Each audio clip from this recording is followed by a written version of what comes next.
안녕하세요, 비바라이프입니다. 차 안에서도 지금 마스크를 쓰고 있어서 목소리나 말투가 조금 뭔가에 가려진 듯한 그런 느낌으로 들리실 수 있을 거예요. 조금 사그라드는 줄 알았어요, 코로나가. 근데 요즘 갑자기 또 이 코로나가 수도권 지역에서 대유행이 될 것 같은 조짐을 보이고 있다고 각종 매스컴에서 아주 심각하게 다루고 있습니다. 모두가 조심해야 될 것 같아요. 누구는 뭐 누가 조심하고 누군 뭐 괜찮고 한 게 아니고 그냥 모두가 조심해야 될 것 같습니다. 아마 요 비슷한 앵글로, 아니죠, 같은 앵글로 제가 이 렉서스 LS430 지금 이 차량을 소개해 드린 적이 있었어요. 벌써 그때하고 지금하고 총 주행거리가 10,000km 정도 또 차이가 납니다. 지금 현재 385,592km 385,592km 주행을 했어요. 대단하죠? 그러니까 요번에 기름을 풀 충전하고 현재 주행거리가 484km인데 요 정도 기름 게이지가 돼 있습니다. 평균 연비는 100km에 10.8리터가 쓰였으니까 아마 9km 정도? 9km 뭐 소수점까지 하면 9점 뭐 몇 이렇게 나오겠죠. 예, 그 정도 된 것 같아요. 오늘 또 오랜만에 이 차를 끌고 잠깐 요 앞에 가까운 맥도날드 가서 커피 한 잔 사오는, 그러면서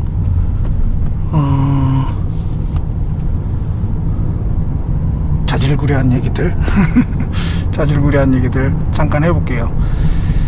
그때하고 처음 이 차를 소개시켜 드릴 때하고 지금하고 조금 달라진 점이 있어요. 뭐가 달라졌냐면 차의 컨디션이 급격하게 안 좋아졌습니다. 어느 부분이 특히 안 좋아졌냐면 하체 부분이 굉장히 안 좋아졌어요.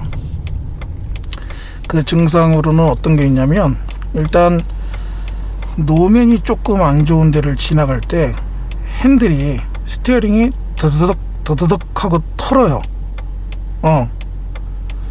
그 증상하고 혹시나 하는 생각에 그 차를 들어 올려서 서스펜션을 봤더니 이 차는 지금 에어쇼바가 달려 있습니다. 네 군데 다. 근데 조수석 쪽에, 특히 전륜 쪽은 오일 누유가 많이 보이고요. 그 다음에 뒤쪽도 조금 상태는 안 좋고. 근데 뭐 그럼 운전석 쪽은 괜찮냐? 운전석 쪽은 뭐 오일이 누유되거나 터지지까지는 않았는데 현재 적상거리가 385,593km인데 쇼크옵셔버를 한 번도 교체한 적이 없어요. 이 차는 수명이 다 했다고 볼 수밖에 없죠. 네, 수명이 거의 다 했다고 볼 수밖에 없어요. 근데 그게 요 사이에 한 앞전에 차를 소개시켜 드리고 한 1만 km 정도 더 주행하는 사이에 급격하게 안 좋아져서 이제 그것들의 문제가 주행 중에 이렇게 도드라지는 상황까지 됐습니다.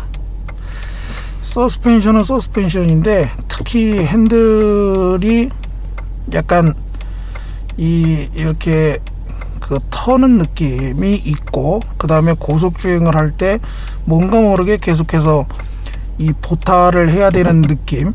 보타라는 건 뭐냐면 핸들하고 상관없이 차가 직진성이 조금 안 좋아져서 차선을 계속 바로잡기 위해서는 뭔지 모르게 무의식 중에 자꾸 핸들을 조금씩 조정해 주는 걸 보타라고 해요. 근데 그 보타가 좀 신경이 쓰일 정도로 해줘야 된다라는 거. 그 부분이 지금 가장 많이 신경이 쓰여요. 그래서 원인을 찾아보니 뭐 이런 경우는 누구든지 대부분 아시는 것처럼 이쪽 전륜 쪽에 그 엔드라고 하죠. 예, 엔드 내지는 타이로드, 예, 이런 쪽에 문제가 좀 있지 않을까 싶어요. 그래서 찾아보니까 되게 애프터마켓용으로 TTF라는 업체 브랜드의 제품들을 렉서스에서는 많이 쓰시던데, 뭐 독일차로 비교를 하자면 이게 대체품이라고 해야 될까요? 그런데 또 속 내용을 아시는 분들은 사실 도요타 순정품과 큰 차이가 없을 수도 있다. 그 이유는 TTF라는 회사 자체가 도요타의 부품을 납품하는 대표적인 업체이기 때문에 그 업체가 만드는 부품은 뭐 다를 수도 있겠지만 뭐 거의 순정품과 차이가 있겠느냐 라는 예상들을 많이 하셔요. 속 내용까지는 제가 모르고 있으니까. 그리고 가격은 당연히 도요타 순정품보다는 조금 싸고, 그래서 그 제품으로 수배를 해서 하체를 한번 싹 손을 볼까 합니다. 에어쇼바가 가장 문제예요. 에어쇼바는 특히 아까 말씀드린 것처럼 조수석 앞쪽은 제가 오일이 누유되고 터진 걸 확인했기 때문에 교체를 해야 되는데, 되게 정품을 가지고 정식 센터에서 교환을 했을 때 190만원 정도 개당 그 정도 금액이 된다고 해요. 마음 같아서는 4개를 다 갈고 싶은데, 그러면 190만원 곱하기 4만 해도 금액이 상당하죠. 좀 이제 와서 지금 이 차에다가 그 정도 비용을 들인다라는 건 그렇게 대단히 합리적이지 못하다라는 생각이 들었어요. 그래서 이걸 어떻게 할까 하고 방법을 찾다가, 특히 북미 쪽, 미국 쪽이나 이런 쪽에 이 LS를 많이 타는 친구들이 에어쇼바를 제거하게 되면 우리 흔히 말하는 일체형 서스펜션으로 교체를 하는 영상들이 꽤 있는데, 그걸로 교체를 해야 되나 라는 생각을 하고 있습니다. 그걸로 교체를 했을 때 당연히 승차감이 순정 때보다 좋지 않을 거다. 그 좋다 안 좋다의 개념이 어떤 차이냐면, 이 순정 에어쇼버만큼 뭔가 이렇게 노면의 충격을 걸러주고 하는 이런 느낌이 아니고, 조금은 더 이렇게 그 노면의 어떤 여러 가지 상황을 차체로 전달하는 그런 느낌을 주지 않을까 라는 생각은 하고 있어요. 그래서 마음 같아서는 순정 에어쇼버로 교환을 하고 싶지만 그 비용이 너무 막대해서 일반 일체형 쇼바로 교환을 고민하고 있습니다. 제품도 몇 가지가 있어요. 뭐 한두 가지가 아니라서 좀 보고 있고, 아마 그 중에 가장 많은 분들이 많이 쓰셨다고 했던 제품을 뭐 사용하게 될 것 같은데, 저도 내심 조금 기대는 돼요. 물론 전체적인 승차감은 지금과 차이가 생길 수 있겠지만, 근데 또 그 일체형 서스펜션이 주는 또 어떤 그런 좀 조금은 순정 에어쇼바와 다른 조금은 민첩한 느낌이 분명히 증가가 될 거라고 생각하기 때문에, 이 차의 원래 성격은 그렇지 않았지만 그런 서스펜션을 달았을 때 오는 뭐 일종의 하이브리드카가 되는 거죠. 원래 성향은 굉장히 부드럽고 나긋나긋한 서스펜션 세팅을 했던 게 렉서스의 생각이었었고, 이 세팅의 컨셉이었는데, 일체형 서스펜션을 교체하면서 물론 원래 승차감과 동떨어지지 않게 하기 위해서 이제 일반 서스들도 세팅은 했겠지만 그래도 다를 거라는 얘기죠. 그 부분이 어느 정도 차이가 있고, 또 어떤 다른 느낌으로 올까 걱정도 되지만 조금 기대도 돼요. 그런 작업을 아무래도 해야 될 것 같습니다. 이 차를 타면서 하체가, 특히 승차감에 관련된 부분이 이렇게 뭐라고 해야 될까요? 불안하고 좋지 않다라는 느낌을 받는 것 자체가 사실은 잘 용납이 안 돼요. 워낙에 그런 차가 아니다 보니까. 자, 오늘의 목적지 아주 가깝죠? 잠깐의 바람쐬기입니다. 잠깐의 바람쐬기. 그리고 주문을 해서 커피 한 잔 사가지고 나오지만 안에서 마시진 않을 거예요. 가능하면 요즘은 실내에도 있는 게 별로 좋지 않다라는 그런 뉘앙스들로 말씀을 하시니까.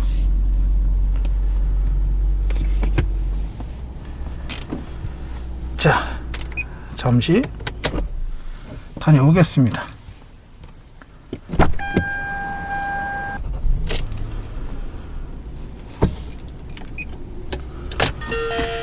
안녕하세요. 현대 GPS와 함께 즐겁고 편안한 운전하시기 바랍니다. 더워요. 상시 녹화를 시작합니다. 자, 이제 잠깐 바람을 쐈으니까 다시 돌아가 볼까요?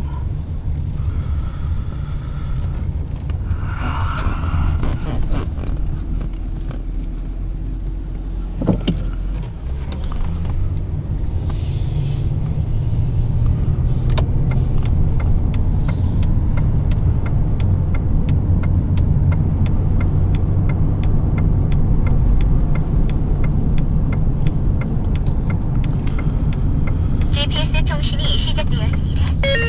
전방에 과속 위험 구역입니다. 규정 속도를 확인하시기 바랍니다. 배송하시는 분들 입장을 제가 이해 못하지 않는데, 그래도 가능하면 신호는 지키고 다니시는 게 본인의 안전에도 도움이 되니까 가능하면 신호들 지켜주셨으면 해요. 근데 말씀드린 것처럼 왜 또 저렇게 다니시게 되는지도 이해하기 때문에 한편. 자, 아까 하던 얘기, 그 하체, 이 차의 하체를 한번 싹 손을 봐야 될 것 같다. 그런데 차량이 2005년식이고 이 정도 되고 주행거리가 40만 킬로 된 차량을 지금에 와서 고비용을 들여가면서, 많은 비용을 들여가면서 고치는 것도 현실성이 좀 떨어진다라는 생각 때문에 가능하면 대체품으로 교환을 하고, 그 다음에 그 교환도 또 가능하면 어느 업체에 의뢰를 해서 맡기는 게 아니고 아름아름 제가 이렇게 그런 것들을 조금 빌려서, 공간이나 어떤 이런 공부들을 빌려서 할 수 있는 곳이 있다면 그런 데서 좀 해보고 싶고요. 지금도 이 길을 지나다 보면 지금 이런 소리 들리시죠? 이런 소리요. 네, 이게 제가 말하는 바로 요 앞전에 소개해드렸을 때랑 전혀 차량의 하체 상태가 급격하게 안 좋아졌다는 부분입니다. 이런 흔한 얘기로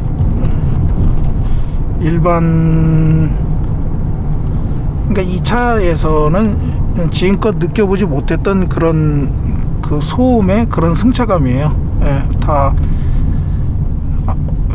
쇼바까지 터진 상태이기 때문에 지금 이런 상태고, 비용이 얼마가 나올지 정말 좀 제 스스로도 만족할 만큼 적은 비용에 참 좋은 효과를 낼 수 있는 그런 방법을 좀 생각해보고 실제 결과도 그렇게 나왔으면 좋겠는데, 그거는 제가 또 그렇게 고치는 과정 있으면 많은 분들 공유해보자라는 목적에서도 제가 그 영상을 올리도록 하겠습니다.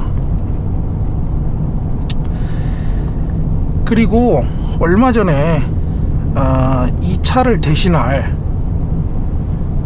차를 한 대 또 추가로 출고를 했죠. 저희 비버라이프의 커뮤니티 게시판을 유심히 보신 분들은 아실 수 있는데, 그 벤츠의 S클래스를 한 대 출고를 했습니다. 롱바디는 아니고요, 숏바디고요. S클래스 중에 숏바디가 있는 모델은 유일하게 350D 포매티 한 가지죠. 네, 파이널 모델입니다. 말 그대로 파이널. 9월달에, 다음 달이죠 벌써. 다음 달에 원래는 벤츠에서 프랑크푸르트 모터쇼가 예정돼 있었고, 거기에서 신형 S클래스를 발표할 예정이었었는데, 지금 상태로라면 프랑크푸르트 모터쇼는 정상적으로 개최가 되지 않을 것 같아요. 또 이럴 때를 대비해서 온라인으로 신차 발표를 하는 계획까지 다 잡아놨기 때문에, 근데 아마 이대로라면 온라인으로 그 행사를 치르게 될 것 같아요. 이제 거의 8년 만에 신형 S클래스가 발표가 됩니다.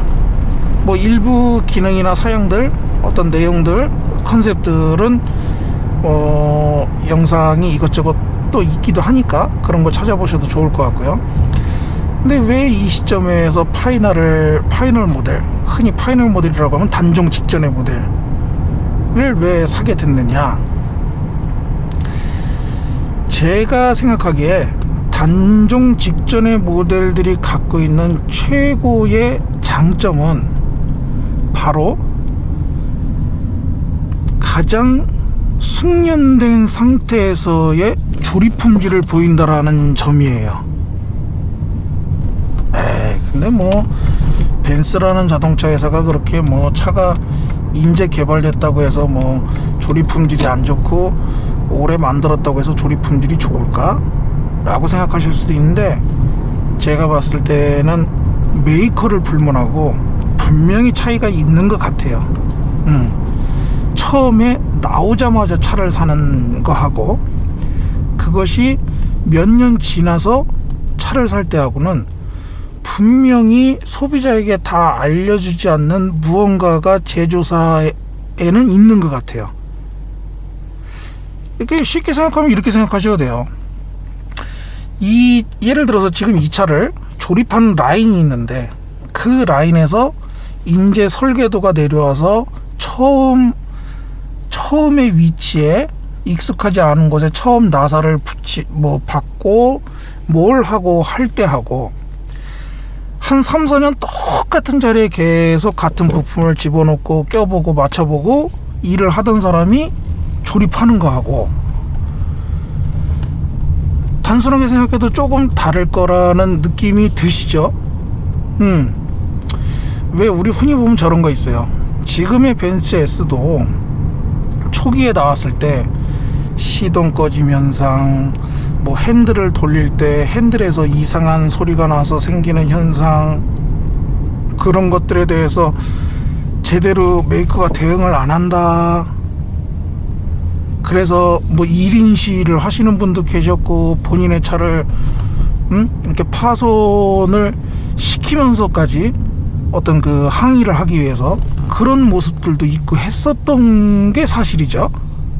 그런데 생각해보시면 어느 순간인가 그런 얘기가 잘 안 들리죠.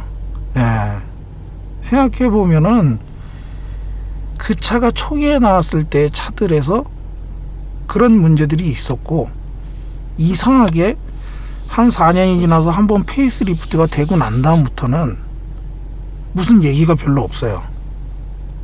나쁘네 좋네 뭐가 어쩌네 시동이 어쩌네 이런 얘기 별로 없는 것 같죠. 근데 이거는 벤츠만의 얘기가 아니고 전부 그런 것 같아요. 대부분의 자동차는 국산도 그렇고 뭐 일제도 그렇고 독일제도 그렇고 다 그런 것 같습니다. 어떤 그런 의미에서 파이널 모델이지만 신형 뭐 아직 안 나왔으니까, 맞아요. 아직 안 나왔으니까 지금 신형 현행이라고 할게요. 현행 S클래스 350D를 샀고 아직 1000km 안 남았어요. 뭐 일부러 조금 리뷰를 하기 전에 확인해 보느냐고 연비 테스트를 하기 위해서 양평도 갔다 와보고 뭐도 해보고 했는데, 조금은 놀라운 정도의 연료 효율성은 일단 확인을 했어요.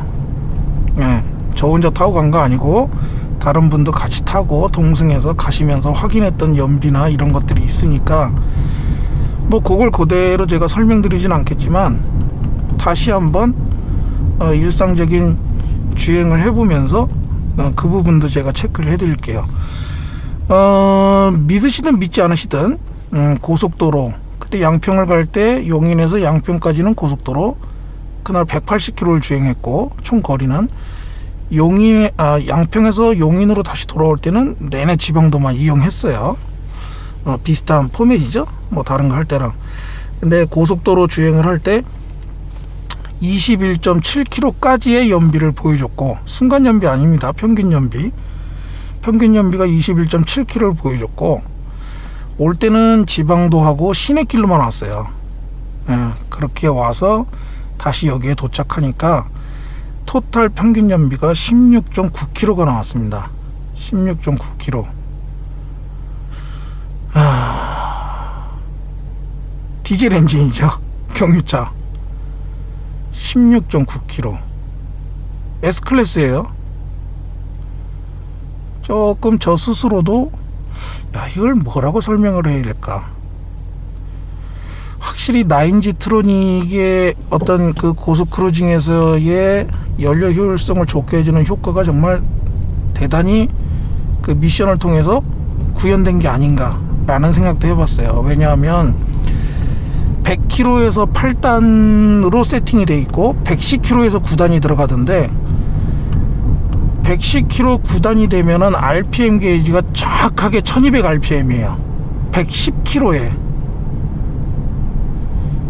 다시 생각해보면 기름을 먹을래야 먹을 수가 없는 조건이 되는 거죠. 공회전이 800rpm 정도인데 110km에 1200rpm이다. 거의 뭐 엔진이 공회전 할 때보다 한 400rpm 더 올라가 있는 건데, 그렇다 보니까 어떤 게 있냐면 엔진의 소음은 당연히 없어요. 왜냐면 페이스리프트가 되고 난 다음에 이젠 디젤 엔진도 직렬 6기통으로 바뀌었어요. 그 벤츠 S클래스가 병렬 6기통에서. 그 엔진 자체의 변화도 대단하고, 뭐 개인적으로 저도 그렇고 많은 분들, 그런 분들 많이 계실 것 같은데, 직렬 엔진의 느낌을 좋아하시는 분들 계실 것 같아요. 저는 사실 그래서 체어맨에 들어가는 그 IR6 엔진도 좋아하는데, 그 직렬 6기통이 주는 약간 그 끈기, 엔진이 끈끈하다라는 느낌, 뭔가 이렇게 그 엔진의 힘이 계속 중간에 죽지 않고 계속해서 살아서 나온다라는 그런 느낌, 그런 거 좋아하시는 분들 계실 거예요. 근데 디젤 엔진이지만 그 느낌이 참 좋았고, 그 다음에 뭐 회전 질감이나 이런 것들은 정말 뭐 가솔린하고 별 차이를 느낄 수가 없어요. 실제가 그렇습니다.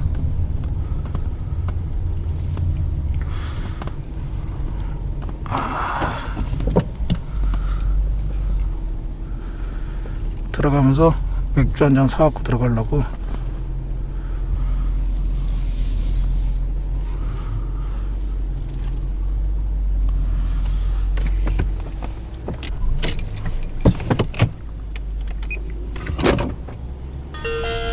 안녕하세요. 현대 GPS와 함께 즐겁고 편안한 운전하시기 바랍니다. 블랙박스를 시작합니다.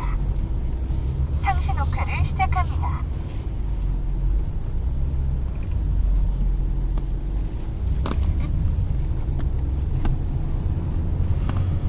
자, 맥주 하나 사갖고 들어갑니다. 그래서 그 S클래스에 대한 거는 제가 다시 한번 그 차를 타고 뭐 외형이나 이런 것들에 대해서 더 궁금하신 내용이 많을 것 같지는 않고, 이런 식의 어떤 좀 같이 이렇게 차를 타고 드라이브 하는 느낌의 그런 영상들을 좀 찍으려고 해요.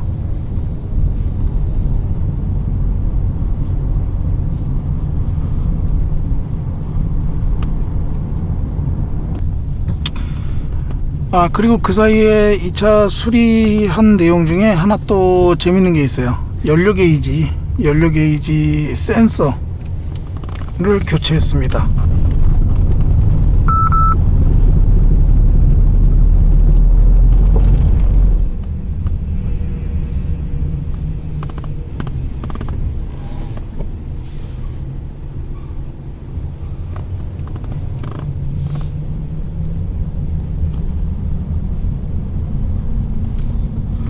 아직도 그 하체 쪽만 손을 보면 제가 보기에 충분히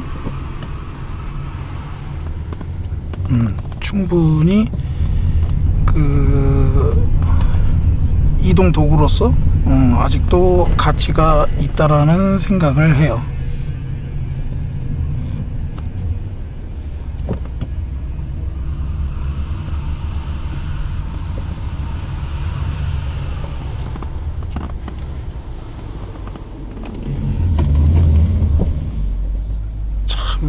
이 후방 카메라 하나 없는 게 참 아쉽긴 하죠.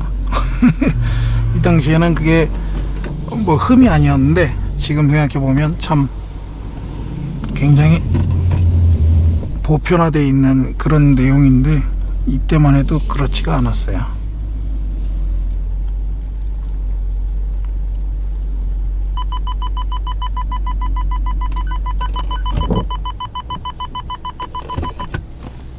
자, 오늘은 여기까지 하겠습니다.